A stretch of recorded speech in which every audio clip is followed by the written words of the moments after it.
Bonjour à tous. Dans la vidéo d'aujourd'hui, je vous propose de vous présenter un nouveau conteneur Docker, Ubiquiti. Ubiquiti, en fait, c'est un conteneur qui va vous permettre facilement de gérer votre bibliothèque d'e-book, de pouvoir éventuellement la consulter au travers de l'interface via votre navigateur internet, et en utilisant Nginx Proxy Manager, de même pouvoir partager cette bibliothèque avec des personnes. Donc sans plus attendre, je vous propose de vous rendre comme d'habitude sur le Docker Hub. Donc j'ai pris l'image, Linux Server Ubiquiti. Donc je vous montrerai dans le commentaire sur YouTube, bien sûr, le lien pour y accéder directement, ce sera beaucoup plus simple. Et comme vous voyez, en fait, il y a différentes versions de ce conteneur, dont des versions pour ARM et bien sûr des versions pour les processeurs x86, ce qui va nous intéresser dans cette vidéo. Donc sans plus attendre, on commence par se connecter sur Portainer, comme d'habitude, pour aller configurer notre stack.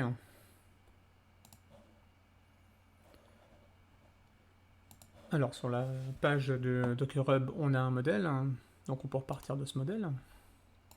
Et on va légèrement le personnaliser.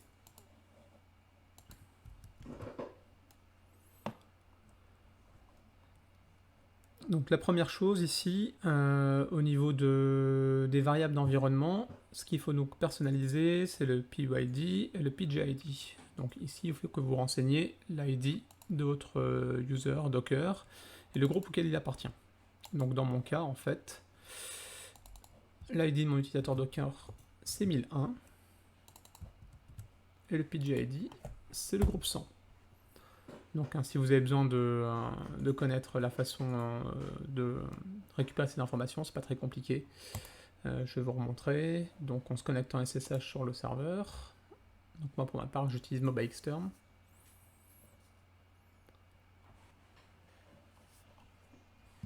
Donc dans MobaXterm, une fois qu'on est connecté, on tape ici la commande ID, et donc suivi du nom d'utilisateur. Donc moi c'est Docker. Et donc vous récupérez le ID ici et le GID.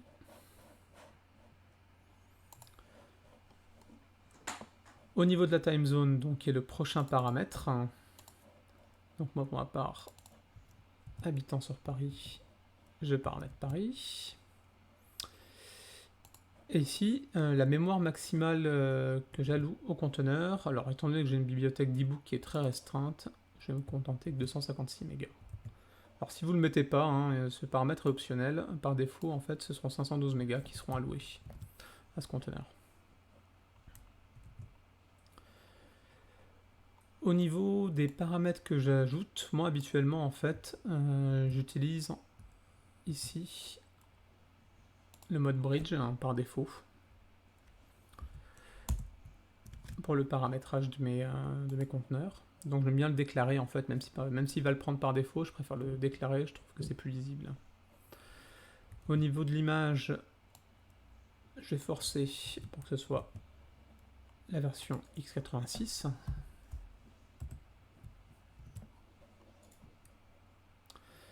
Et ensuite on vient déclarer les volumes. Donc vous voyez, il y a plusieurs volumes. Il y en a un premier pour configurer ici justement toute la partie config. Et ensuite on déclare 3 volumes pour déclarer les e-books, les bandes dessinées et ce qu'ils appellent les raw files. Donc moi personnellement je vais faire l'impasse sur les deux derniers, parce que je n'ai pas de bande dessinée ni de raw files. Et on va donc ensuite paramétrer un dossier pour la configuration du conteneur en lui-même et un dossier en fait où j'ai stocké mes e-books. Donc comme d'habitude en fait, au niveau de la configuration de ma config, j'aime bien la stocker en fait dans le répertoire partagé en fait qui se trouve sur ce disque. Donc j'ai toujours voilà, mon répertoire Docker Data et un dossier derrière par conteneur. Donc ici un dossier que je vais créer pour Ubiquiti et puis derrière le sous-dossier config pour faire un miroir par rapport à ce qui était prévu dans le conteneur. Ensuite, au niveau de mes e-books, ils sont stockés en fait dans ce répertoire.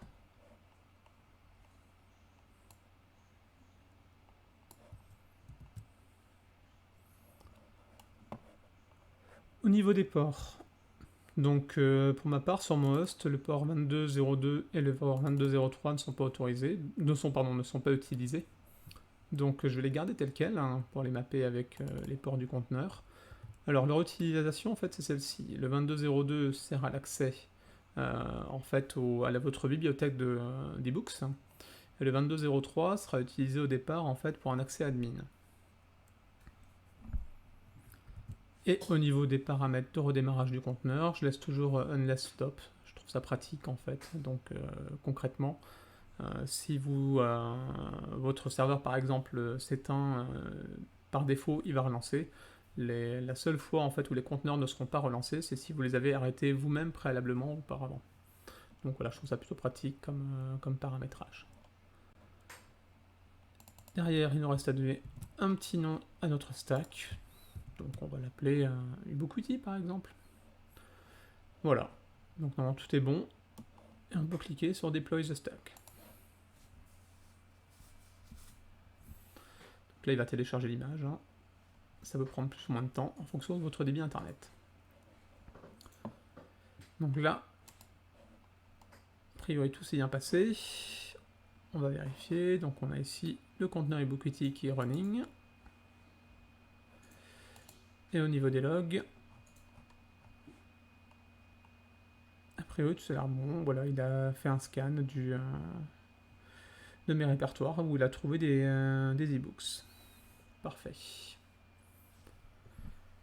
Donc ensuite, pour se connecter en fait en local, hein, donc pour l'instant on est uniquement en local, hein, le conteneur n'est pas exposé sur internet.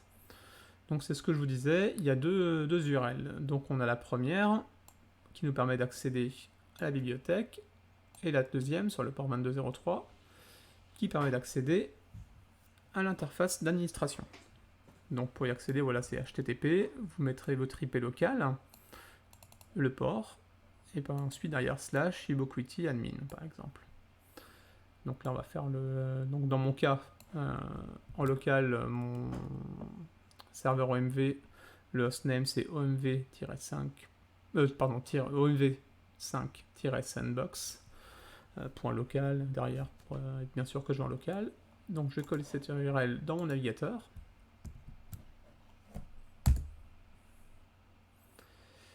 Et j'arrive donc sur l'interface d'Ubiquiti, où là en fait il m'invite à déterminer un password. Donc j'en ai déjà en fait préparé un. Donc on va venir le copier ici et on clique sur Submit. Donc là il l'a sauvegardé, donc maintenant vous venez vous authentifier. Donc vous pouvez choisir ou pas de vous pour qu'il se rappelle du password. Login. Et on arrive sur l'interface d'Ubiquiti. En fait, ici, vous pouvez venir notamment Automatic Scan Period, vous pouvez déterminer la récurrence pour que Ubiquiti vienne scanner les répertoires ebooks, comics ou raw data que vous avez paramétrés préalablement. Par défaut, c'est disabled. J'aime bien le faire une fois par jour. Bien sûr, vous pouvez le lancer manuellement. Et là, vous voyez, en cochant cette option, à chaque démarrage du conteneur, il va rescanner les répertoires.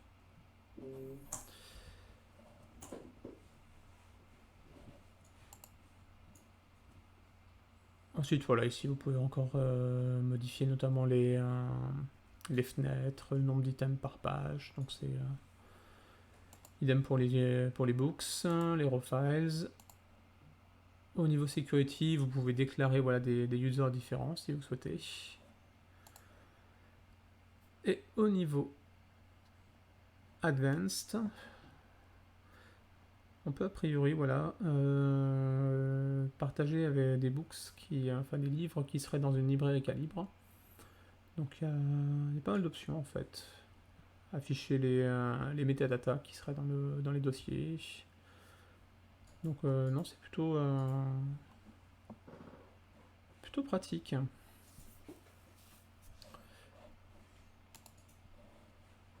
Donc on va faire Save and Restart pour enregistrer nos modifications.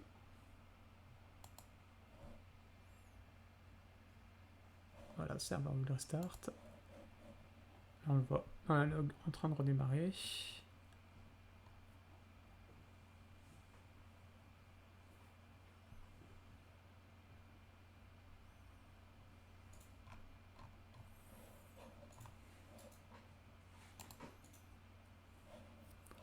Donc maintenant, on va essayer de se connecter à l'interface de consultation des ebooks. Donc il fonctionne sur le même principe. Vous mettez votre IP, le port 2202/Ubiquiti.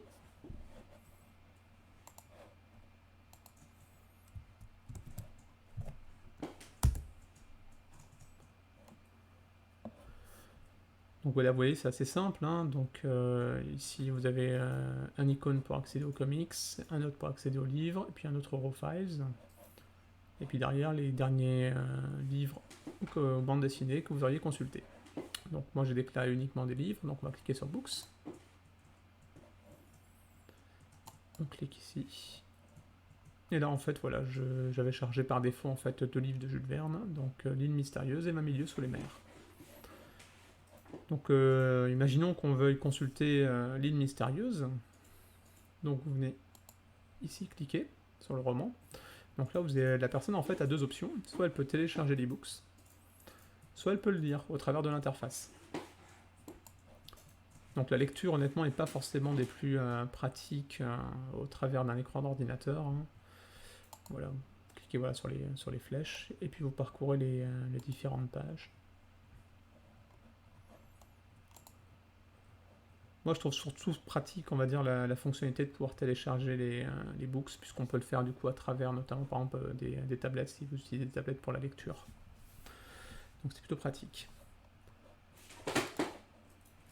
Donc là, ce que je voulais vous montrer ensuite, c'est, imaginons que vous souhaitiez en fait pouvoir ouvrir et partager votre bibliothèque d'ebooks avec des proches. Donc là, en fait, on va avoir besoin de venir créer un nouveau sous-domaine. Vous savez, c'est ce que j'ai déjà fait dans d'autres exemples, Arsenic pour Nextcloud. Et donc, la première chose à faire, en fait, c'est de venir mettre Ubiquiti sur le même sous-réseau que Nginx Proxy Manager. Donc, pour ce faire, on va dans Conteneur. On sélectionne le conteneur Ubiquiti. Et donc, tout en bas, ici, de la configuration, vous venez faire Join a Network. Donc moi, mon network où est entre guillemets hébergé le conteneur Nginx Proxy Manager, c'est MyDockerNet. Vous l'avez déjà vu dans mes autres vidéos. Donc on le sélectionne, on clique sur Join Networks. Donc voilà, il a rejoint ce network et je vais du coup lui faire quitter le Network Bridge. Donc ensuite, je vais venir me connecter à l'interface d'Nginx Proxy Manager.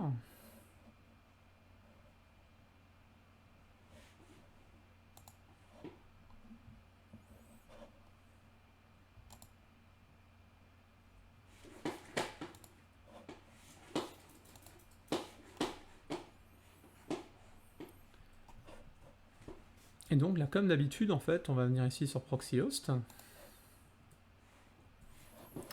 Add Proxy Host. Et donc ici, on va rentrer un nom de domaine qu'on souhaite déclarer. Donc moi, le nom de domaine que je voudrais ici déclarer, c'est, vous allez voir, très original, ubiquiti.dukeofputoyoutube.docdns.org. Je viens le coller ici. Au niveau du scheme HTTP, je le laisse. Donc forward of name, ici, mon host name c'est omv-sandbox. Vous pouvez mettre si vous voulez autrement votre IP local, c'est au choix. Et donc ici, en fait, l'idée c'est que lorsque les personnes taperont ce nom de domaine, on va les router vers la web UI qui permet de consulter les ebooks, donc le 2202. Je ne souhaite pas en fait exposer la web UI d'administration à travers Internet. Donc ici, on va activer Block Common Exploits. Au niveau de la configuration SSL, on va lui demander en fait de demander un nouveau certificat auprès de Let's Encrypt. Donc on va dire qu'on est d'accord. On fait save.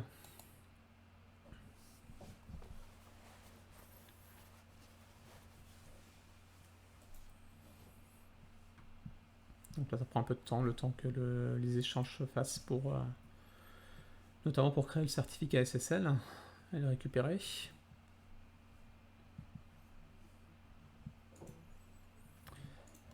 Et donc maintenant on va venir éditer notre configuration ici. Et dans l'onglet SSL, on va venir cocher Force SSL et HTTP2 Support. Et on enregistre. Maintenant, on va donc essayer de se connecter via le nom de domaine sur la librairie. Donc on clique. Donc ici, il m'ouvre voilà, une page https://ubiquiti.dukeofputoyoutube.dogdays.org et vous avez donc ce message d'erreur http erreur 500. Alors pourquoi? C'est parce qu'en fait, tout à l'heure on a vu, pour se connecter à la bibliothèque, il faut rajouter /ubiquiti. Donc voilà, dans l'URL en fait, que vous communiquez à vos amis, à votre famille, bien leur communiquer l'URL complète. Et donc là, j'ai mis un double slash. Ça marche moins bien. Vous voyez, c'est en live. Et donc, bah voilà, on se retrouve de nouveau dans le Ubiquiti, comme tout à l'heure. Donc, on va cliquer sur Books. On va faire le test jusqu'au bout. Donc, on va retourner. Allez, cette fois-ci, on va ouvrir 20 000 lieues sous les mers. Donc, il me propose, comme tout à l'heure, soit de le télécharger, soit de le lire. On va venir de le lire.